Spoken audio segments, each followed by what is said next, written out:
Freezer में। अब इसको हम, इसमें तमाम मसाले हमने डाल दिए हैं। तकरीबन आप 3 घंटे इसको लगा के फ्रीज़र में रख दें। आपको अज्जा बताते चले, बेसन, सिरका, नींबू, सूखा धनिया, काली मिर्च और मछली मसाला और जवैन पीस के, ठीक है जी। इससे स्मेल नहीं आती। ये देखिए माशाल्लाह माशाल्लाह, बहुत ज़बरदस्त और आसान सी रेसिपी है। पहले हमने इसको अच्छे तरीके वॉश कर लिया था।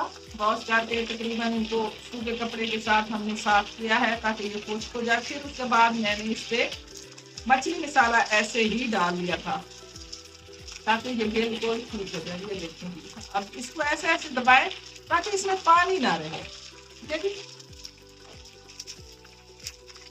क्योंकि जब तक इसके अज़ा पूरे नहीं होंगे तो फिर खाने का मजा ही नहीं होता।